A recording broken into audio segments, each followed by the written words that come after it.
What's up, everybody, and welcome to episode 148 of the Stand Up Guys podcast. I'm your host, the incomparable Zach Jones, joined as always by star of the porn parody, The Gash, where he played the arch villain, Real Hard Dong, aka the Reverse Gash, AJ Singh. I mean, that works. I think it does kind of work, yeah. Well, I was having trouble coming up with like the villain name because like Eobard Thawne is such a weird name. Yeah. I thought maybe go with the Dickster as the villain, but nobody knows the Trickster to begin with. Yeah. So I was like, No, okay. I think Real Hard Dong works with Eobard Thawne. I like it. What kind of name is Eobard? If you name your kid Eobard, you want him to be a supervillain. I saw like a breakdown of like somebody who watches The Flash, and they were like, that's just what a made-up futuristic name, you know. In the future, people will have terrible names, which is probably true. Let's be honest. Yeah. So if you couldn't guess, this is going to be our review of The Flash. And anyone who hasn't watched our program, I think the thing that makes it stand apart is not only are we going to give you a quick, spoiler-free review, but anybody can do that.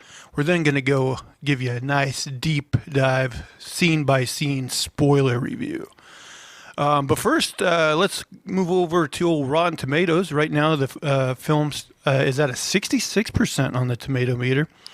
The film stars Ezra Miller as Barry Allen, a.k.a. The Flash, Michael Keaton as Bruce Wayne / Batman, Sasha, I don't know if it's Calle or Calle, might be because he got the double L with the Latino pronunciation, but I'm not sure. Anyway, she plays Kara Zor-El, a.k.a. Supergirl. We got Michael Shannon as General Zod, Ron Livingston, now standing in for Billy Crudup as Henry Allen, Mary Belle Verdue as Nora Allen, Kiersey Clemons as Iris West, and Jeremy Irons as Alfred Pennyworth. Okay, spoiler-free, AJ. What did you think of this thing? It was okay. No big rousing endorsement? I think the hype was a little too much, you know. I agree. Now that we've seen the movie, the hype train was a little too much. Yeah, I don't know who was behind all that hype. It feels like it was some great marketing by DC to get people to come out and see this movie. It's not something you have to watch, but it's an okay movie. You know, it's a fine experience. I wouldn't think it was a head and shoulders above anything else. Yeah, I agree. I came out of this movie, and it's disappointing because of all the DC movies coming out this year, like Flash was by far my most anticipated. Yeah. And so I came out disappointed. I'll say I don't think the movie's like total dog poop, like just terrible or anything. But I think my biggest thing is, and I made this complaint with certain Marvel movies, where I think certain Marvel movies like go for the joke too much, and it just kind of undercuts any sort of tension or possible stakes. And I definitely felt that in this movie. Like I was telling you, as we came out of this movie, this movie felt goofy to me. Yeah. And I think a big part of that is Ezra Miller's performance. Yeah, I was surprised after all the stuff we'd heard about Ezra Miller, like all the stuff he had gone through, like, the negative press and stuff we heard him doing, that this was the performance that DC was like, oh, we gotta show this to the world. Like, I mean, I know most of the movie was shot by then, but it didn't look finished now. Yeah, I mean, I don't know, because we got a taste of him as the Flash in other movies, but for me it was never enough to really judge anything on. Yeah. Now that I've seen Ezra Miller in this full movie, I'm kind of not that he was or not that they were terrible, but I'm it didn't seem like anything special to me, and it seemed, like I said, just goofy. I feel like it went for the joke way too much, and a lot of the jokes fell flat, at least for me. Although, I mean, humor is always subjective. I know there was a guy in our aisle, to the left of us, and I heard him laugh at many things. So it is subjective. But yeah, I don't know. They went for a lot of jokes. I think a lot of them didn't land. Ezra Miller's performance is goofy. The other thing is like the running itself. Like I get like you got to put your own spin on it, and like that's the Flash's thing is he's running, so you want to kind of do a thing. But the way he kind of like weirdly like flails his arms like really high, it just looks weird. I mean, to be fair, he did that in the other movies too, so it's like consistent. But yeah, I felt like he should be like a professional when it comes to running. Like he shouldn't be so goofy looking. He should just look like when Tom Cruise sprints in a movie. Yeah, it should be no wasted movements. Like it should be. He shouldn't like have his hands like all the way above his head like this, like weird, like robot. Like motion. he's just running like a little kid or something, who doesn't really know exactly how to do it. Like his form is just doesn't look right. Yeah, I don't know if the director was trying to sell the movie, but I heard like Andy. I think it's pronounced Muschietti or Muschietti, I think. Like it looks like Muschietti, but I think it's pronounced Muschietti. Anyway, he was quoted as saying like he can't imagine like anybody but Ezra playing this part, and he's saying like going forward like he would champion Ezra's playing the Flash some more. But like I don't know, like after seeing this movie, I'm like I don't think it's necessary. Yeah, I mean, I know the Flash is supposed to have like certain like dork, almost Spider-Man type qualities. Like he's kind of a dork. He's not like the most jock type of superhero or anything like that. But Ezra might be a little bit too much in that direction, like of being too dorky. I agree. He played it very dorky. Yeah. To a degree, yeah, that I don't know. I wasn't really on board. Right. For a lot of it. Mm-hmm. Well, before we get into spoilers, we won't give our scores yet, but if you were just going to kind of say see this in theaters, wait for streaming, don't see it at all, what would you say? Wait for streaming. I'm in the same boat. Yeah, I do not think, like, if you're on the edge of this thing, I don't think you need to run out, pun intended, to see this in theaters. And like, yeah, at most, I say stream it at home. I mean, yeah, I guess it's worth a watch at least once, but you can wait for home streaming. Yeah, I wouldn't recommend high enough to say you have to see it in theaters. You want to add anything before? Well, I guess just generally, what do you think of like the other performers, like Michael Keaton? I thought Keaton was good. I like Keaton's performance. He just seemed like a genuine person. The role he played, he played it well. I thought I bought him as Batman. He's played the role before also. Right. Yeah, and it was just fun to see him again. Yeah. Supergirl was she seemed like kind of like she was an angry young woman. She had just been mistreated and she had been through a lot. So we kind of got like one kind of perspective of who she is, just that angry, retaliatory kind of behavior. Yeah, I think she was competent, but I don't even know if we really got enough of her in this movie to really make a good judgment about her. Yeah.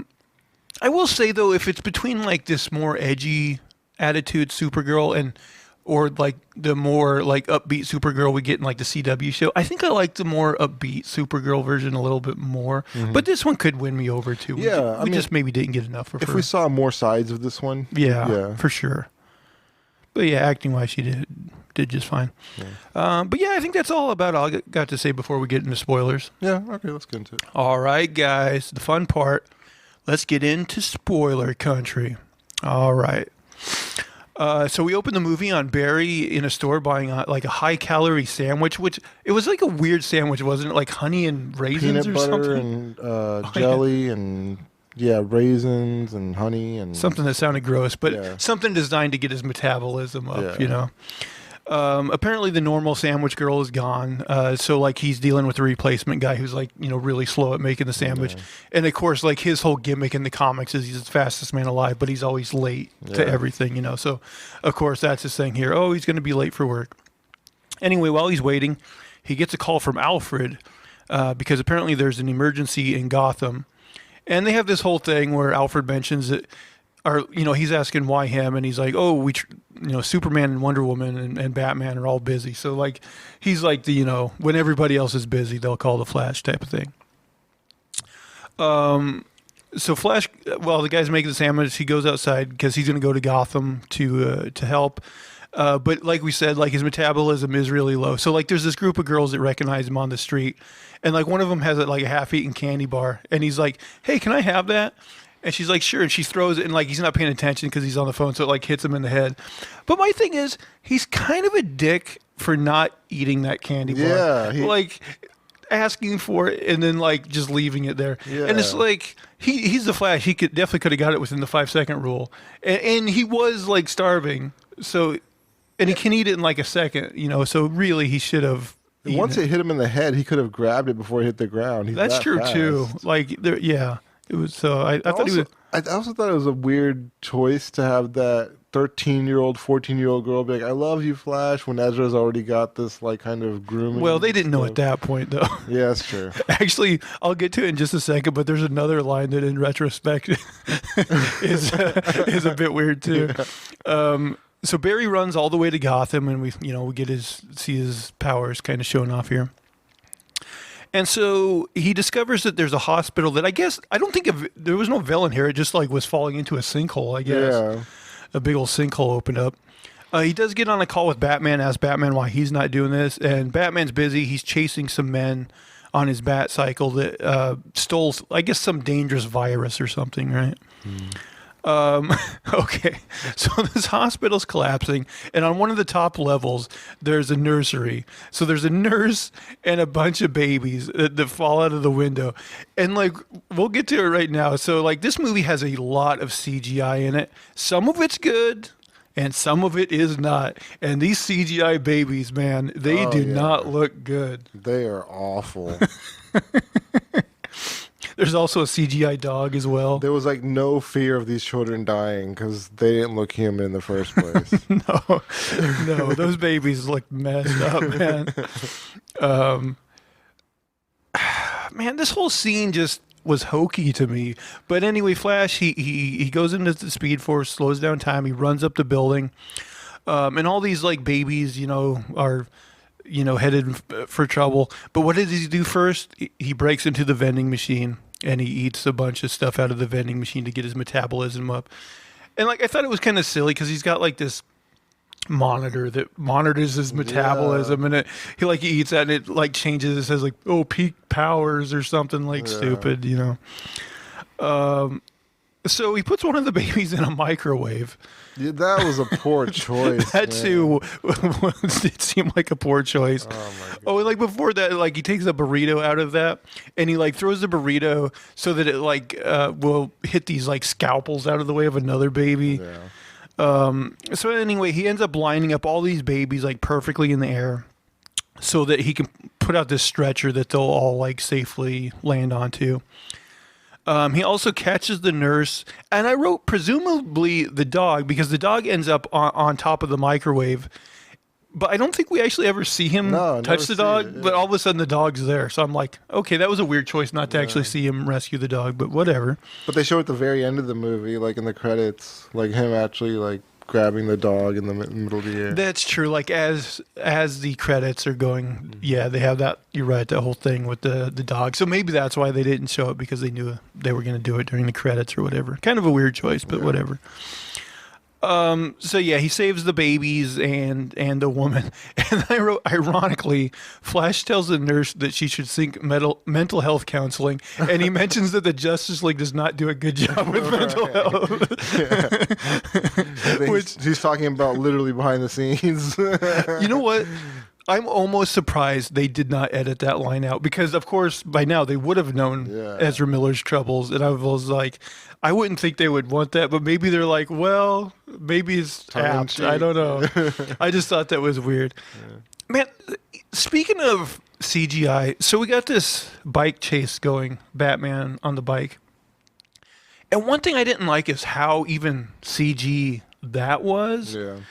At least like, I feel like I wish that was done more chris that's something you can appreciate about like when, Chris Christopher Nolan was doing, like the Batpod chase. Like it all looked great. Here, I mean, he's got like this thing that comes out of the top of the Batmobile that to like bust these cars out of his way, and then he like makes a sharp turn with a jet on the back. But it all looks phony. It's all very CG, and it just I don't know. It kind of takes you out of it a bit. And these two little shields like pop up on his motorcycle. Oh, right, because they like, shoot at him. That's supposed to stop all these bullets. Like, how do you not get hit in the jaw by a bullet? His mask is only covering half his face. He's just that good. So I wrote, Batman finishes a CG-heavy chase with him and the bad guy hanging off a bridge with a virus that's about to fall in the ocean. But luckily, out of nowhere, Wonder Woman shows up, and she pulls him up with the lasso of truth. So this scene I hate, because basically what happens is the lasso is causing Batman and the Flash and the bad guy to basically just say all these embarrassing things about themselves because they're holding on to the lasso. Mm-hmm. But here's my thing. That's not how the lasso works. Mm-hmm. Like they still have the option of talking or not. It's one of those things where, like, if she asked them a question while they're holding the lasso and they answered, like, they would have to answer truthfully. Mm-hmm. But you don't just have to start saying every, like, embarrassing truth about yourself. Like, that is not how the lasso works. Okay. Well, at least in the comics. Right. So I hated that. I thought it was silly. I don't know. Did you like that? I didn't know that's how the lasso works. So for me, it was just like, oh, I thought that's how it functions. At least I've never read a comic where it just starts compulsively like making a person like confess every embarrassing truth about themselves. I don't think that. No, I thought that was silly. So because of all this, Flash shows up work till late as always, and he's yelled at by his boss. Now Barry, because of what happened to his dad was wrongfully imprisoned. And he's working as a CSI, so he has all these cases, cold cases that he wants to reopen because he thinks, like, basically someone innocent might have been put behind bars, so he wants to examine the evidence more. But his boss says no, they're behind, too behind as it is, without opening all these cold cases. So Barry and his coworkers go outside and they witness his boss announcing the end of some sort of murder investigation. To the press, and in the press line is Iris West. Barry tells his coworkers that he was still working on that case, going over some evidence. And this is when Iris comes over to talk to him. So apparently, I was confused here. Like, so when Barry went to the cafe, he was looking for a woman. I thought Iris worked at the cafe. She ended up being a reporter. No, he said that the woman at the cafe was just like the regular that worked there. She had a different name, like Sarah or something. Oh, but did he have like a thing for her too, like a crush on her or something? It sounded like maybe he did. Okay. I don't know if he just liked her because like she always had his sandwich ready. Okay. It actually did sound like maybe he liked her. Yeah, because in the first Justice League movie, there was a girl at like a coffee shop or something that he saved her even like from an accident, right? Like that was. Well, I think he in the like Snyder cut, he saves Iris. Like, that's Iris. Okay. Yeah, he did. Okay. Yeah, I remember like there was a guy that like in a truck and he like lost his hamburger or something and he was going to crash into her or something. Oh, okay. I was confusing her for. Okay, yeah, I get it now. Okay, so apparently Iris and Barry went to college together. I don't know if they actually set that up in the other movies. Maybe they did. But Iris tells Barry that she swears that she has seen him since college, but he's like, no, last time I saw you was college. So I think they're basically referencing the Snyder Cut. Maybe. Because, like, would they have... I don't know. Did they meet in any of the other movies? I can't remember now. I really don't She remember. hasn't played a large part in any of these movies, so it's hard to say. So Iris has been following Barry's dad's case, and she knows that he has a court hearing the next day. Barry goes to his apartment, and he gets a thumb drive from Bruce. So apparently, when Barry's mother was getting murdered, his dad was at a grocery store with a video camera, and Bruce was able to clean that footage up, which hadn't been cleaned up before. But unfortunately, Barry's dad, he never looked up and showed his face on the camera, so it was no help to him. So Barry ends up getting a call from his dad, who's in prison, and he tells him the bad news about the footage. So while they're talking, like, Barry puts on the flash suit, and he actually takes a trip to his childhood home where his mom was murdered. And so we get a flashback to the day it happened. So basically, Barry's mom was cooking. She needed an extra can of tomatoes. So Barry's dad went to the store. And then while Barry was upstairs, like, he hears a loud noise. And he goes downstairs to find his dad holding his mom, who had been stabbed. And he tells Barry to call 911. And Barry just, like, runs out of their house. Yeah. I'm thinking, like, okay, I get that he was scared, but, like, he didn't know to, like, use their telephone. Yeah. I was like... That's what I was surprised by, too. You could use your own phone, buddy. Okay, so this brings up a big question for me. So, like, we know, like, in the comics and in the Flash TV show, his mom was actually murdered by the Reverse Flash. Yeah. In this movie, he never seems curious as to who murdered his mom. Right. Which is something I find so weird because, like, he wants to prevent his mom's death, but I'm like, and he wants to exonerate his dad, but I'm like, at no point does he even mention, like, you know, somebody superpowered might have done this, or you know, maybe if I go back in time, I can see and, Yeah. you know, stop who did. You know, I just thought that was, because there's really, that's one weird thing about this movie is there's, like, really no central villain. Mm-hmm.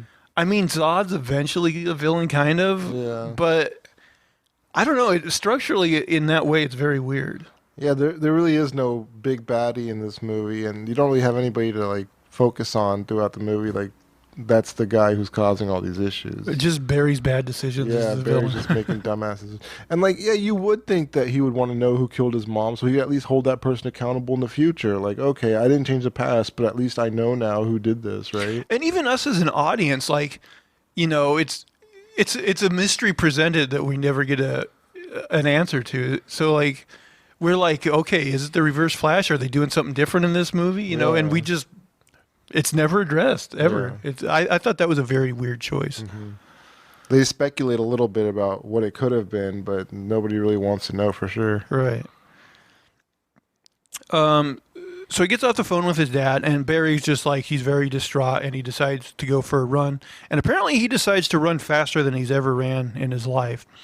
And so as he runs so fast, eventually these weird, like, circles envelop him and start showing him, like, the past of the day he just had.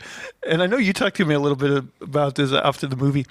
These circles showing the past are filled with very weird CGI of, like, the people and things. And I was just like, is there maybe a better way they could have done this? Because it looks insane. Yeah, it was awful. it looked like 60% of it was complete with, like, the CGI. Like, they had tons more work to do, but they were just like, screw it, let's put this out there. Yeah, it looked funky. I was like, well, it was just weird. It looked like they took, like, you know, computer scans of the actors and put them in, and I'm just like, could you not have some way just, like, not did that weird, like, interpretation and just actually put their faces in without that contortion? I don't know. Yeah. It looked very weird. Yeah. So anyway, he pokes his head, like, into the scene where he was saving the babies, and that makes him realize, oh, if I wanted to, I could actually time travel and go back. So now he goes back to the present, and outside his apartment, Barry is telling Bruce about everything, about what happened. And I think this was in one of the trailers, but basically Bruce tells Barry that, you know, due to the butterfly effect, you can't time travel. You could destroy everything. You step on a blade of grass, you know, it could change everything. So as Bruce leaves, Iris shows up at Barry's apartment. So Barry invites her up. Barry uses his speed to, like, quickly like tidy up his apartment. But then when Iris comes in, like all the garbage like spills out of his cupboards and things anyway. You know, that's a lot of like the kind of humor you'll find throughout this movie, you know. So Iris asks him for a beer. Barry doesn't have any, so he basically phases and like steals his neighbor's beer. But then because it's all shaken up, he opens it and it, of course, like sprays him in the face. Yeah. So they have a conversation, and then Iris basically puts it together that Barry, you know, must have became a CSI because of what happened to his father, and he wants to like correct the justice system and everything. So this causes Barry to start talking to himself, and he basically comes up with the plan to go back in time. And so I guess in his mind, this won't be like affecting the timeline too much. He'll just put an extra can of tomatoes in his mom's cart so that she never needed them in the first place. You know what's stupid about this plan, though, is she was murdered. So why does he think, like, okay, I guess this would make it so his dad didn't have to leave. Yeah. But does that mean the murderer wouldn't still go to the house? Does this mean the murderer wouldn't just pick a different night? Or a different place to kill someone else. Right. So it seems like his focus should be on stopping the murderer. Yeah. Otherwise, you're not guaranteeing anything. Exactly. So it's a very kind of silly plan to begin with. I wrote, he seems so weird that I don't think Iris would be into him. Because he is. This whole thing, he's weird. Now he's all talking to himself all weird. That's true. Talking about, you know, I don't know. I'm just like... He seems like so out there that I'm thinking she would be like, okay, not today. Yeah, you really have to suspend your disbelief to like think that she's still into it. Right. So yeah, Barry runs back in time to the grocery store. He puts that extra can into his mom's cart. Oh yeah, I even wrote, I guess we just talked about it. I wrote, question, if Barry's mom was killed by a speedster, would this really stop her death? Right. So as Barry's going back to the future, he starts seeing a vision of his mom now living, and basically what happened over the intervening years. These memories of basically her celebrating various birthdays of his. And then when it gets to his 18th birthday, this mysterious masked figure shows up and hits Barry and knocks him basically, you know, out of that space back into the time stream. Yeah. And he gets when he gets hit, he's back by his childhood home. But I guess at that point he thinks he's back all the way to the present. Yeah. So I think I missed something here. Does he steal clothes from like an old woman? Yeah. Yeah. From like an old couple. He takes like one of their pants and one of their shirts or something. What did they think? Did he leave his clothes on them? How did that work? I don't Or know. no, because what was he wearing? Was he? No, he would have been in his flash suit, right? Yeah, I don't know. I don't think he gave them anything. So were they just They were naked just out there? pantsless and Topless. topless. Ugh. I mean, couldn't he just like at least ran to a clothing store really, really quick? He could have. He's the Flash, but he didn't. Oh man. So yeah, he goes. He finds his mom. Hugs him. She remarks that he changed his hair style. So he sits down to dinner with his parents. His parents ask him how school's going, and so now he puts it together that he's not all the way back in the present because they think he's still in college. Yeah. So at the same time, he sees his past self coming home. So he quickly goes outside. So he's like, oh, I got to go poop outside as a joke, right? And Yeah. he goes out there and confronts his old self. But my thing is like, his parents would not have had the curiosity to be like, what is he actually doing? Yeah. I mean, you just got to ignore a lot that happens in this movie. So now you cut to the two Barrys talking in his bedroom. And I wrote, apparently his parents didn't investigate his weird behavior. So Barry explains the situation to his younger self, who is much more immature. His younger self makes Barry use his speed powers in the room just to show him off. And during that time, he notices his younger self has been using this teddy bear of his as like a dartboard. So a storm starts outside, and Barry realizes that this was the night, conveniently enough, that he got his Flash powers. And he wants to make sure that his younger self also becomes the Flash. So he takes his younger self to the college to make sure that he also gets powers. Younger Barry did reveal that he actually had a date with Iris set up that night. So we get to see how phasing works when Barry phases his younger self through the door of the university, and it like kind of goes to a molecular level to show it, going through the door particles. So I wrote, Barry stupidly tells his younger self that he needs to get hit by lightning in order to get his powers. If he would have just shut up and said like, oh, you need to sit there and not tell him about the lightning, everything would have been fine. But no, he had to tell him. So of course his younger self is freaking out. So Barry has to like force him down onto the chair. And so then now when the lightning strikes, it hits both Barry and his younger self. Now this part, I don't know why they included this at all. So Barry's tooth is knocked out, and it goes into his younger self's mouth. And then, why? So here's the thing. Barry is portrayed both as very smart, because he's like a CSI and everything, and as very stupid.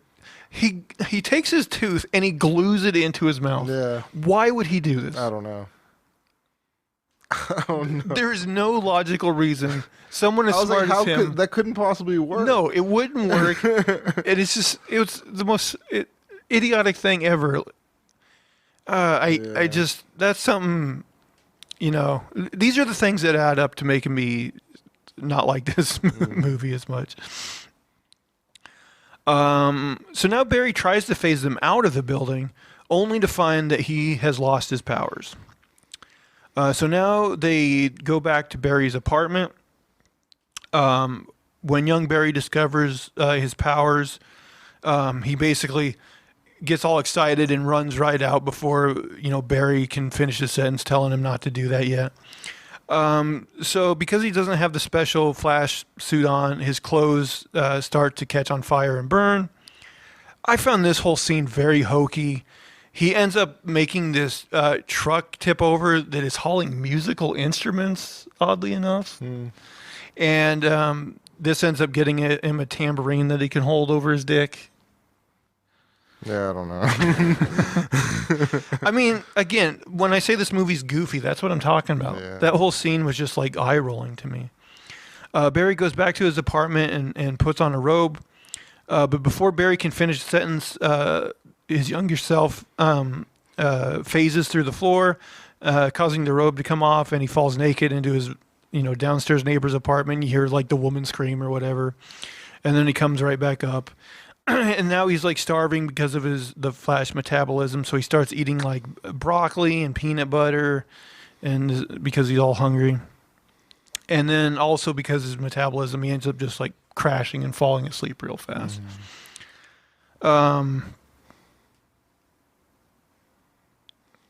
Okay. Where was I? Okay. So the next morning, Barry takes his young Barry to the park, and he gives him the Flash ring. It has the Flash suit. We get that whole thing. He puts on the Flash suit, and he mentioned that the suit is tight in the dick. Now people in the park start to make a commotion. They see something, and so they're like, oh, what's that? So he has Barry take the suit back off, and they go to a nearby bar to see what's going on.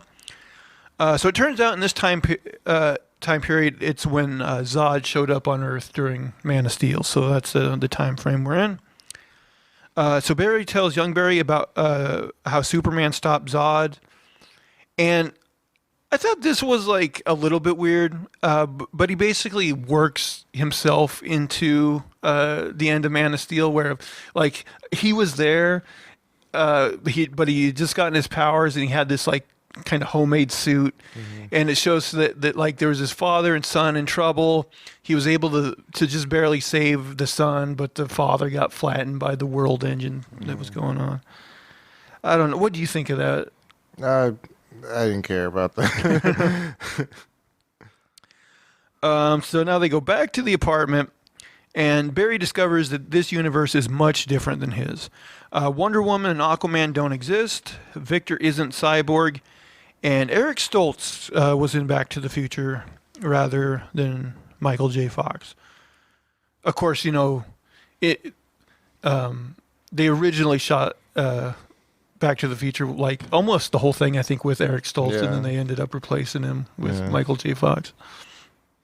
I've heard that, but I don't know if I know who Eric Stoltz is. He was. I think he was the guy who played that that big-headed guy in that 80s 90s movie. Like he's in school. He falls in love with a girl. He's like kind of a like physically. Oh, The Mask or just Mask, or it might be that. Yeah. Okay.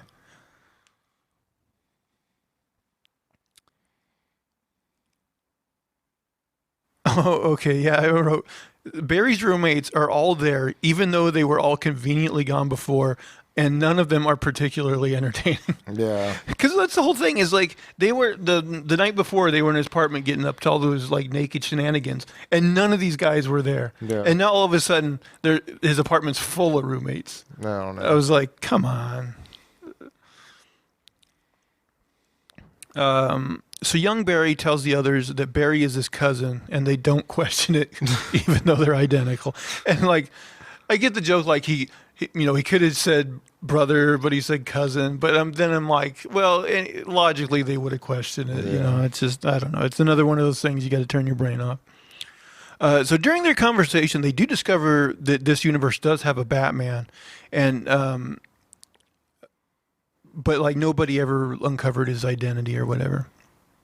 So they go to Gotham to find Bruce Wayne. So they break into the mansion. There doesn't seem to be anyone there.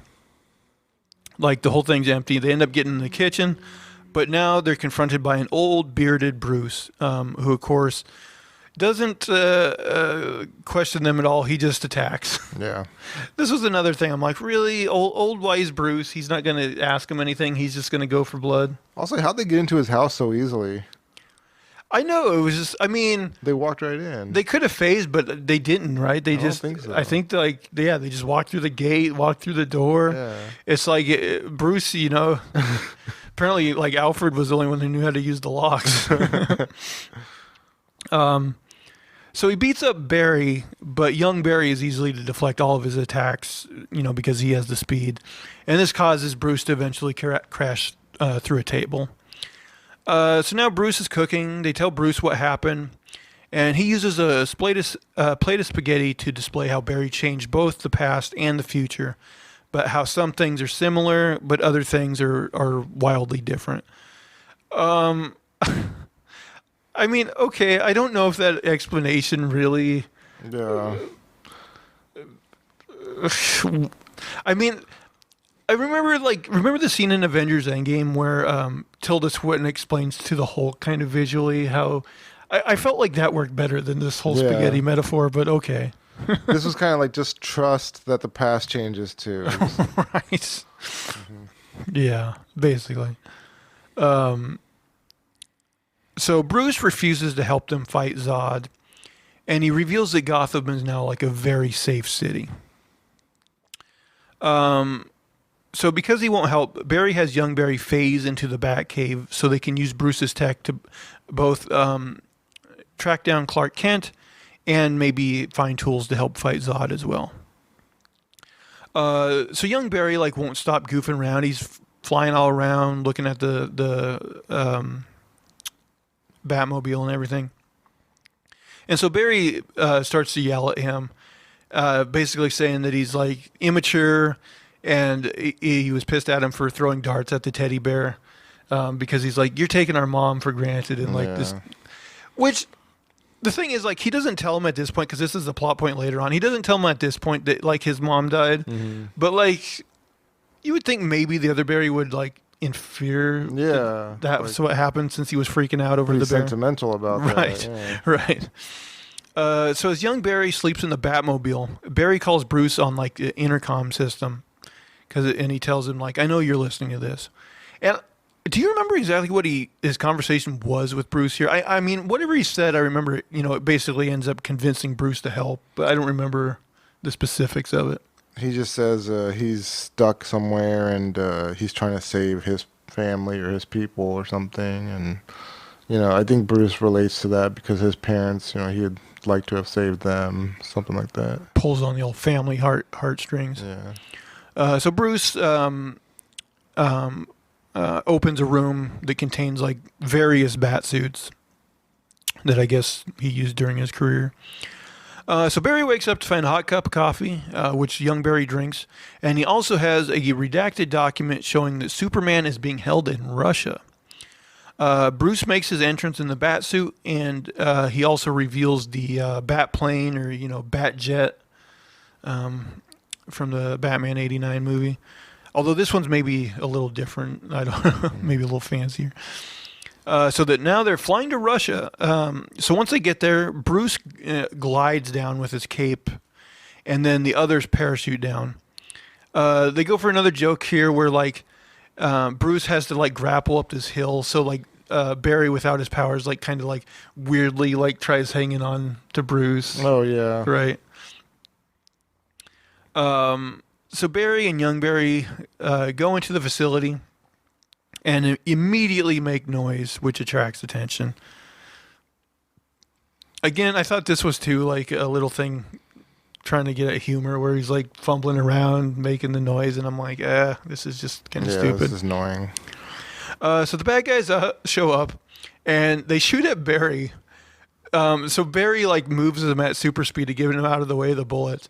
But part of me is thinking like, would he have broke his neck like if he moved him that fast? Right, yeah. And also, so this causes Barry to start puking, and it's like really bad, like CGI puke. It looks terrible. Yeah.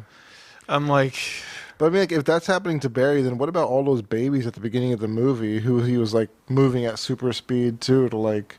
none of them puke. I guess he's experienced enough. He knows how to move people without making them puke. So Batman shows up and he starts wrecking shop, beating up all these guys.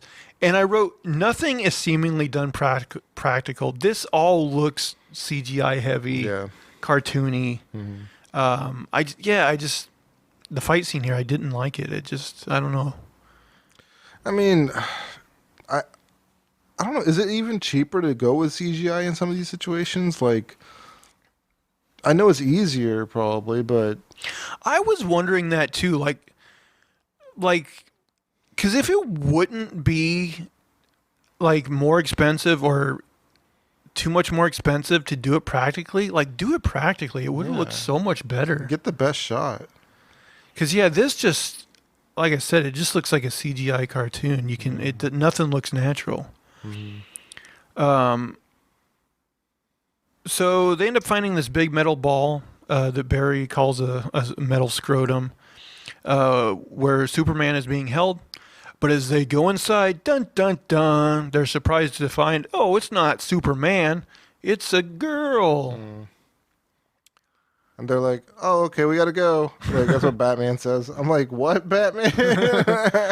Also, like, Supergirl is very, like, emaciated because she hasn't been in the sun forever. Yeah. So the team narrowly escapes being crushed by the metal ball as they, like, escape through a hole that's underneath it. As young Barry takes out a scientist that's in the way, he ends up getting shot through the leg by a bad guy. Bruce, I think, sends a bomb that, like, explosively cuts those people off. And then, so they end up going into this other room, and Bruce basically ends up putting these charges on the underside of an elevator. So when they go off, it sends the whole team, like, up on the roof. So when they're up on the roof, like, a bunch of guards show up, but Supergirl has gotten a little bit of sun. And this scene was in the trailer, so she's able to, like, kind of easily defeat these guards for him. And then she passes out again.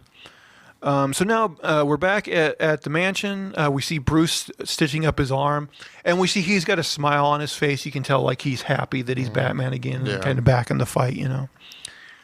Barry and Barry introduce themselves to Kara, and she theorizes that Clark's shuttle must have been like knocked off course, I believe, Yeah. and didn't make it to Earth. So now Youngberry takes Kara to the roof to get her some sun. Now this is a question I had. So on the way, like her Supergirl suit is on the table. Now did I miss something? Did they pick that up at the facility? I was like, where Yeah. did her suit come from? I missed It was that. at the facility. It was, okay. I just missed that part. I was like, where the hell did they get that suit? Yeah. So Barry, this is young Barry. He wants Kara's help to save humanity from Zod. I forget exactly what she says, but basically she's like skeptical of humans because of her experience in Russia and them keeping her prisoner and everything. But she does end up flying off, and she goes to where Zod is, and she witnesses Zod's army basically kill a bunch of U.S. military soldiers. And then when Zod notices that she's there, she flies away. So now we're back in the Bat Cave, and Bruce asks Barry why he's so set on saving this universe. And Barry reveals the truth about his mom and says, and this was in the trailer, I believe, as well, where he's saying, because this is the universe where my mom lives, so this is, why I want to protect it. Unknown to him, young Barry is listening below, eating a banana, of course, the quietest of the fruits. So he now knows the truth about his mom. So Barry tells Bruce that he's got a plan to electrocute himself, basically kind of recreate the accident that gave him his powers, because, he wants to try to get his powers back, right? Yeah. So I wrote, conveniently, there's a lightning storm going on. Yeah. And they had all the right chemicals and everything. That's another question I had. So, like, when he's first electrocuted, like, did they have the chemicals set up? Because there is, like, an explosion, but I was like, I didn't really see him, like, doused in chemicals, so I wasn't sure. I didn't see it, but they mentioned, like, needing, like, chemicals and lightning. So they must have been there, I guess. But, I mean, like, also this makes you think anybody could be the Flash then. The Batman he could make himself the Flash, too. Like, you could just do this over and over again. This is true. I mean, the fact that this works means that there's a chance that if he did it himself or with anybody, they could, and man, Batman with flash powers, that would be scary. Exactly. Also, not only is it convenient that there's a lightning storm going on, Batman has like a bat kite to attract the lightning, which I just was like, this is so hokey. Come on. And he's got like basically this whole Frankenstein set up, you know. So it does get zapped, but it doesn't work initially.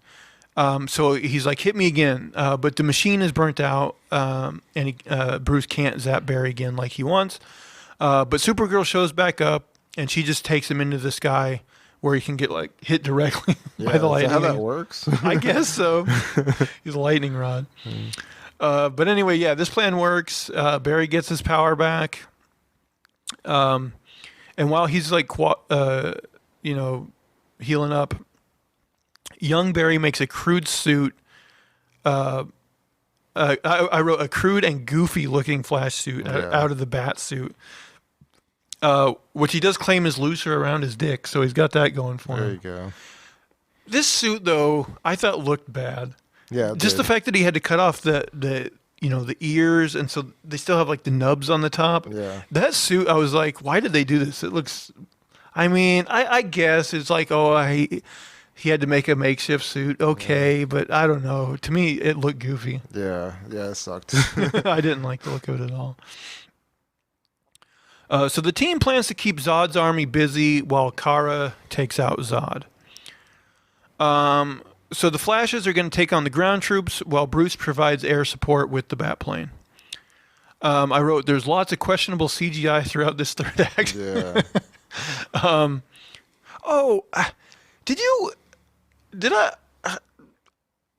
thought this was weird. So they're like, the Flashes are about to fight, and they have this weird like, Hello Barbie, Let's Go Party reference from that song. Did you hear that? Yeah. I was like, that was never set up. In context, it doesn't make sense. Yeah. I'm like, why? Yeah, I don't get that either. I don't know why they made that a thing. There was no mention of the song in Never. Yeah. So I was just like, where did that come from? So Barry warns young Barry about building up too much static, and like he's like, well, if you do, you can connect your hands in like this weird like pyramid shape or whatever, Yeah. and zap Diamond enemies. cutter. Yeah. What was that about? I guess like it's about like the current going through both arms or something. Well, he did like, mention like you have to connect the circuit or whatever, Yeah. but I'm like, I don't know, just this like, oh, you got to make this weird like diamond cutter Yeah. like thing. I was like, okay, this is really weird. So Bruce in the bat plane, he attaches ropes to two other aircrafts and causes them to smash into each other, which the physics probably doesn't work, but I'm not going to examine it too closely. So Kara confronts Zod, who reveals that I guess Clark did get there as a baby, and they thought the codex was in him, and like in trying to get the codex out, they killed him as a baby. So this pisses off Kara, and she just basically pretty one-sidedly starts like beating the crap out of Zod. I think she like gets him against like a tank, and she like just like basically beats him with like the barrel of the tank like into the tank, you know. But eventually, like even though she beat him that bad, once she gets close to him, like he ends up stabbing her with like that hidden blade in his arm. And then he puts his machine, stabs this machine into her, and extracts the codex out of her system. Because he mentions that like it wasn't in Bruce, or it wasn't in Clark. The codex was in her. So now Bruce sacrifices himself and he crashes into his plane into an enemy ship. So basically, having it lost, the Flashes decide to go back in time. So they both start running. Okay. So yeah, they go back in time, but even though things still end up going poorly, so Kara still ends up getting stabbed. And Bruce dies again, only this time like he's fighting this like gigantic like Kryptonian man, and he like puts all these like explosives on him. Eventually does like kill that guy, but like in the process like gets beat up to the point where he ends up dying. So as that giant explodes, a piece of his armor gets lodged into like young Barry's arm, which it's weird because from that point on, he basically ends up using that as like a weapon, like a blade. But wouldn't that hurt like hell? Yeah. Like this is a piece of like I know he's the Flash, but this is a piece of metal like lodged into his arm. Yeah. Like I guess you could say his Flash powers are like healing that around him, I guess. But you would think if he uses that as a weapon, it's still going to be puncturing his skin and like hurting him. Yeah, it just doesn't make sense. Yeah, there's too many questions because even if he is healing, then it shouldn't even be sticking out of his arm anymore. Like I don't know, it's just weird how it all worked out. Yeah, I thought that was a very weird choice. You know, the more I go through this movie, the more I think I like it less. No, I mean there are some entertaining parts of this movie, but boy, is there a lot of bad logic. So now young Barry, he just keeps going back in time, and set on getting things right, but he keeps losing. And basically older Barry, he stops because they're once again inside that circle with all the weird CGI around him. Yeah. And Barry stops because he realizes that this is like a fixed point. This has to happen. And so now he tries to stop Barry, but his younger self now is becoming like an obsessed maniac, and we get the sense that like maybe he's gonna take this huge villainous turn, you know. But he shows him. He finally gets him to stop a little, and he's like, "Look, we can see this multiverse, and you're causing it to like implode and like crash together." Okay, so we get glimpses of all these different universes, including the George Reeves black and white Superman. The Christopher Reeve Superman, which also includes the Helen Slater Supergirl from the early 80s Supergirl movie that I've never watched, but I've heard is just awful. Yeah. And we get Superman Lives, the movie that never happened, where Nick Cage's Superman fighting a robot spider. Okay. Have you ever heard the backstory on that movie? No. So basically, the script was written by Kevin Smith. This was in the 90s. And this movie almost happened. Tim Burton was going to direct. Nick Cage was going to be Superman. And the reason they have him fight the giant spider is apparently one of the producers of that film was just like dead set on there being a robot spider fight for some reason. Okay. But yeah, but eventually that movie fell apart. Didn't end up happening. And then I believe we also got glimpses of Adam West Batman. Yeah. And I think we also got a quick glimpse of John Wesley Shipp as Jay Garrick. Running. Yeah. Was that it? Do you remember any more? There was also like an old Joker too, like I think. Oh, was there? I think There was a lot in there, so I might not have got all of them, but that was most of them anyway. So as Barry and Young Barry are fighting with each other, that mysterious figure that had hit him before shows up. And, I should mention, Young Barry during this fighting ended up getting a scar on his face. Mm-hmm. And this mysterious figure ends up being basically Young Barry, who is tried for like, I don't know, eons of trying to fix the timeline and just failing. And he kind of turns into this monster guy. But as he takes off his mask and they see the scar, Young Barry's like, oh, that's me. So as this old Barry tries to stab Barry, Young Barry sacrifices himself, causing both him and old Barry to disappear. Perfect. It all worked out. Now we don't have to worry about Young Barry and what was going to happen to him. Right. And now I guess the universe like realigns, and multiverse is saved. Yeah, those planets that were already colliding into each other have been uncollided. Yeah, I don't know exactly how that works. So now Barry runs back in time to set things right. So he goes back to the store. And I actually thought this scene was actually kind of a well-done, touching scene. So he has this moment with his mom where he's like, oh, that's a good cereal. And she's like, oh, yeah, it's my son's favorite or whatever. And he goes into basically speed time, takes the extra can of tomatoes back out of her cart, sealing her fate.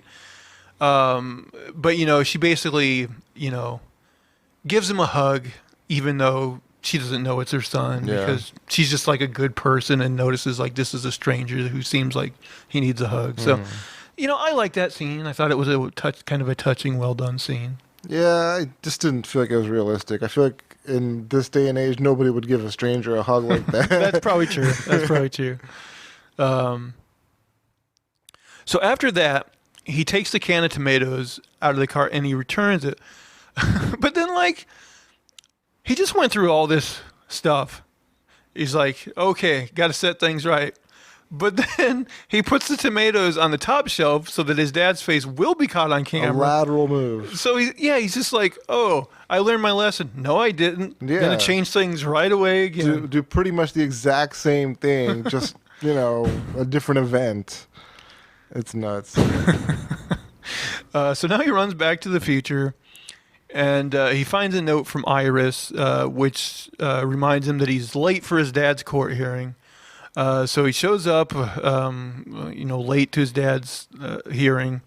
But, of course, they do show the new footage. His dad looked up. His dad is exonerated and a free man.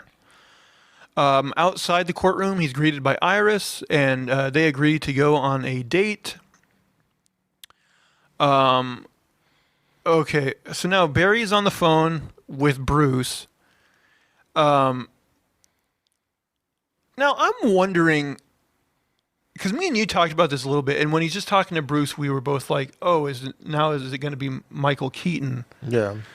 So I'm wondering if they did something with the voice here to distort it in a way where it wasn't immediately that we could tell, or maybe, I don't know. Yeah, I feel like we would have been able to tell if it was clear, whose voice that was. But Bruce shows up in his car, and guess what? It's not Ben Affleck. It's not Michael Keaton. They want to remind you of the worst Batman of all time, George Clooney. Yep. Now, don't get me wrong, Clooney is a great actor, but why would you ever want to remind anybody of the abomination that is Batman and Robin? I guess Clooney really wants a second chance at getting this right. I mean, you know what? It would be interesting to see if he could do a good job if he got a chance at it again. Yeah. That being said, I don't want to see a continuation of this storyline. And then hilarity ensues because Barry's glued tooth falls out and we roll credits. Yeah.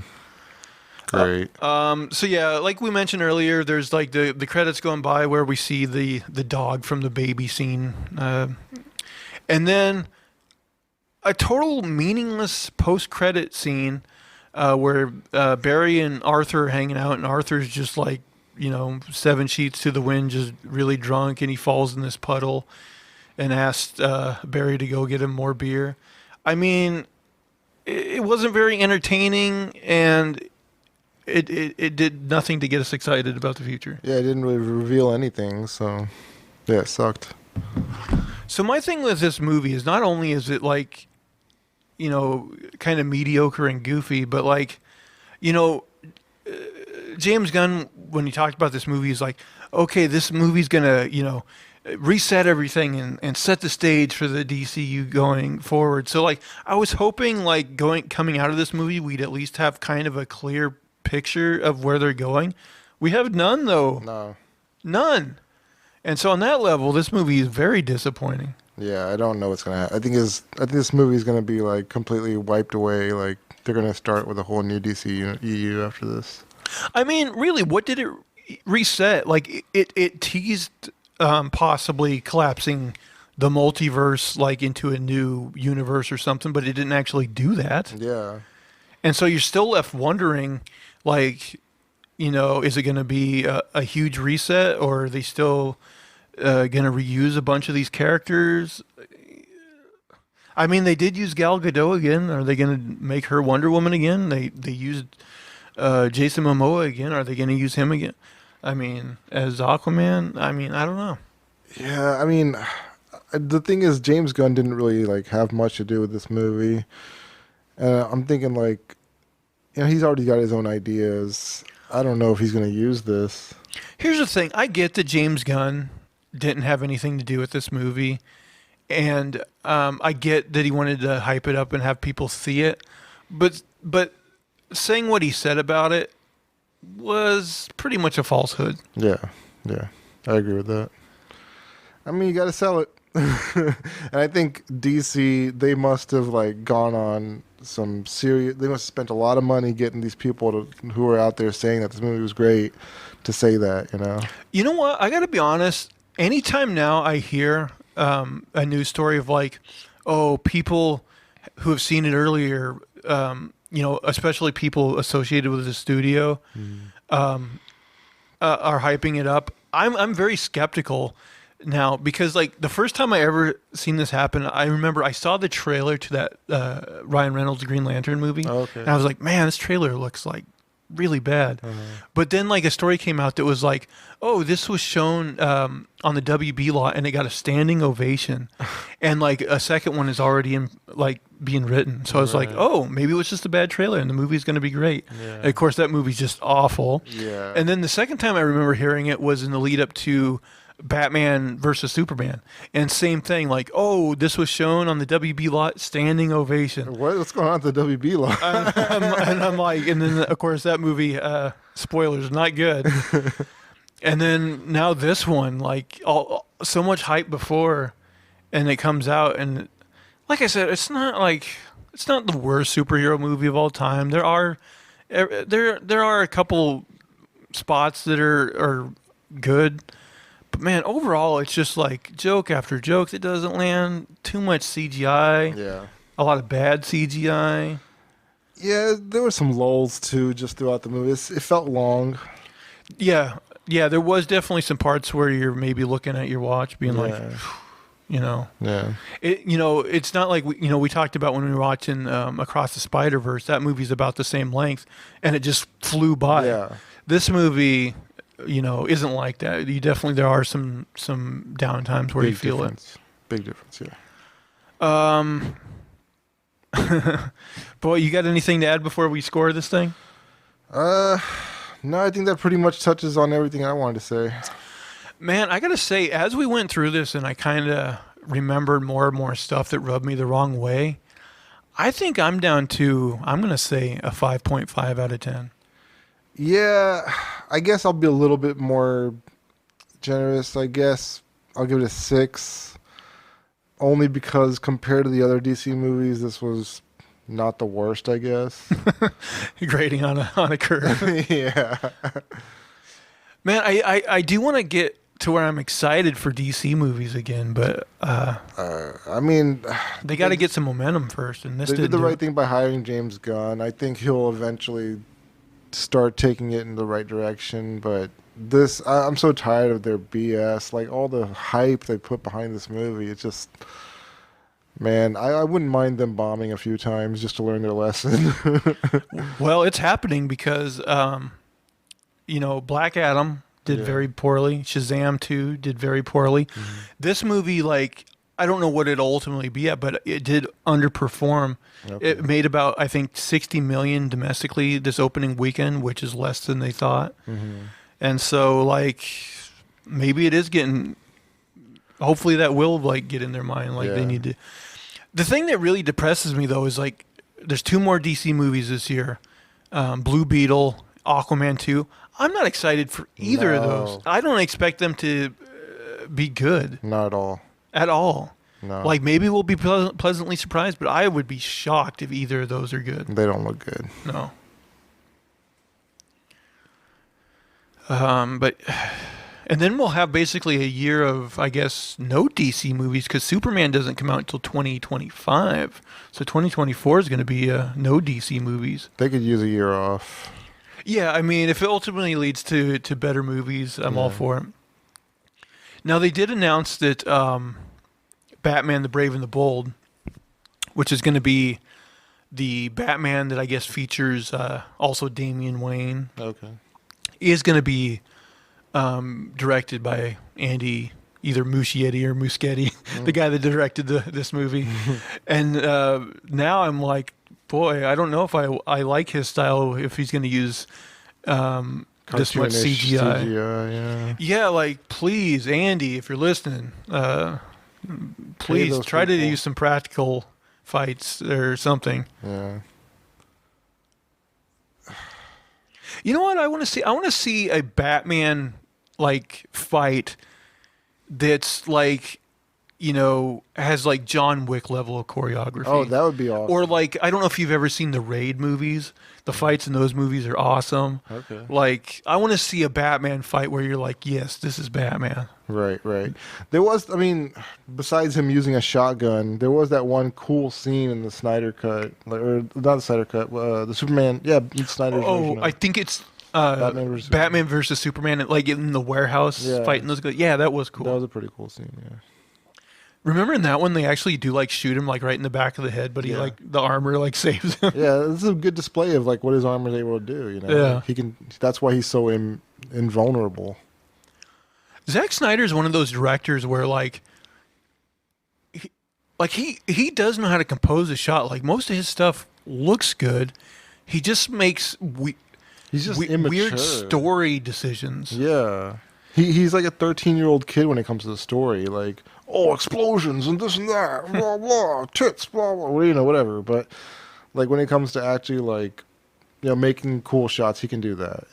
Like, I like several of his movies, but there's always just something where I'm like, did you have to do that? Yeah. Like, even his adaptation of Watchmen, I like a lot, but there's a few things in there that I'm like, could have left that out. Yeah, somebody covered his feelings about Watchmen. He took the comics like pretty literally, like where they're supposed to be like like almost a commentary about like superhero comics and like how certain characters are like, written certain ways. Right. He was like, oh, these people are awesome. I love these. Like there was no like critique of the character he was picking up on. Yeah, I mean, there's pluses and minuses about that movie. Overall, I do like it. There's just a few things in it that were unnecessary and kind of annoyed me. But even like 300 is a good movie, but there's a couple things in that too where I'm like, probably didn't need that. Yeah, it is there's some weird stuff in there, like the guy with the like sharp hands and stuff. Like, Exactly. that Exactly. Yeah. That's one of those things where I'm like, that was unneeded. Yeah, you don't need to do that. Like this, like mostly like somewhat realistic story, and then you just have like straight up like monster dude in it. I'm like, Yeah. didn't need that. Didn't need that at all.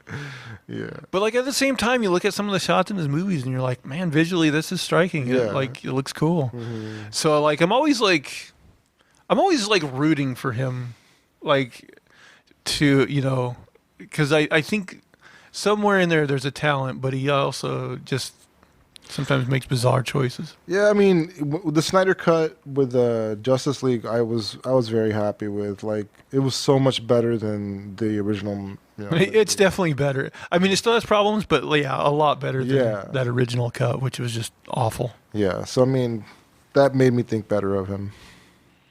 Much better than Joss Whedon, anyway.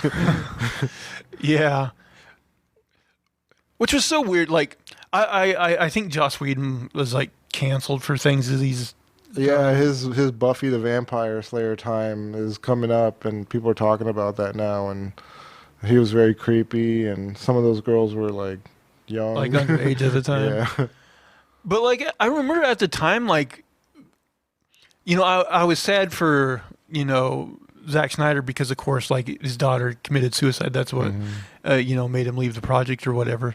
But like when they brought in Joss Whedon, I'm like, well, this I love the first Avengers movie so much. I'm like, well, if you got to replace him, like Joss Whedon seems like the guy. But then it turned out just so terribly that I'm like, well, okay. I feel like he must have had help with Avengers. Like somebody must have been guiding him a little bit there. I feel like that Marvel machine, like it's going to do a lot of the work. Yeah, And it's almost a struggle for the director to get any of their vision into it sometimes. yeah, which in that case was a good thing. Might have been a good thing.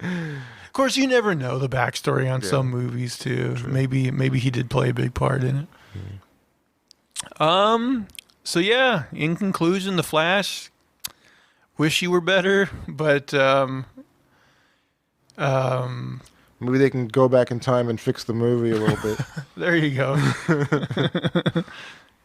Get that CGI right.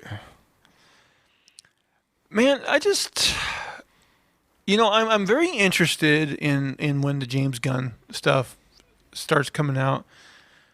But a part of me is, and like I know you don't have to copy Marvel, but structurally, I think Marvel did such a good job. Like, a part of me would love them to just copy that and be like, Superman, Batman, Wonder Woman, Green Lantern, Flash, Justice League movie. Yeah. Sequel, and then we'll add in, maybe a less used character, But I think people underestimate how that helped get the MCU off the ground and build such a solid foundation. Yeah. Whereas, like, I'm excited for like these projects they've announced, but I'm like, don't get me wrong, like, the prospect of a Swamp Thing movie sounds really cool, but I'm like, is Swamp Thing what you want to build your foundation on? Yeah. Probably not. Marvel started out with characters that were more realistic, like kind of fit into like our version of reality, and then it got more and more absurd from there. But that was okay because they had started with kind of realistic stuff.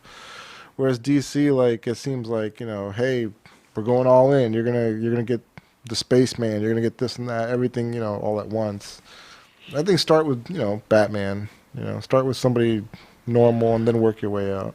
Yeah, I think it's just it's having that like good logical A to B to C instead of just having all these kind of things that feel desperate and like can they come together in some cohesive way. I just think having a structure with these connected universes is an important thing. I do think though that there is a huge difference between DC using these DC cities and countries or whatever they're using compared to like Marvel using actual city names. Like I think that that gives us more of a insight on the reality of the situation. Right, where things are. Yeah, where things are. I will say, like, I I don't mind, like I think it's kind of cool to have like Gotham and Metropolis, but the problem with in DC has always been like, okay, Gotham is a stand-in for New York City. Yeah. But the problem is Metropolis always was kind of that too. Yeah. And then like in the comics, it's even stupider because they at the same time they have New York City sometimes in the comics. So it's like, okay, where is Gotham if it's not New? It's like there's just like a million cities on top of each other. Three New York cities? Like what's going on here? I just wish like the DC universe get rid of like the real life cities and make it clear which is which. So like maybe Gotham is New York, maybe Metropolis is like, I don't know, Pittsburgh or something. Yeah. Maybe Central City is Chicago. Yeah. Star City is Seattle is Star City. Okay. I think. Oh, okay, that makes sense actually. I think it is supposed to be right. Green Arrow, he's basically in Seattle. Oh, okay. I think that's the case. But yeah, I don't mind the fake cities, but don't have them alongside the real cities. Yeah. It's a little weird to have the mix and match, I think. It is. Anything else to add? That's it for me. All right, guys. Well, did we get it right or get it wrong? Let us know what your score of The Flash is, whether you enjoyed it or not, whether you're looking forward to the Blue Beetle and Aquaman 2, the movies you're excited for that James Gunn has announced. Let us know in the comments. But anyway, that is going to do it for all of our shenanigans and poppycock this week. Please, please, please tune in again next week. Bye, guys. Take care.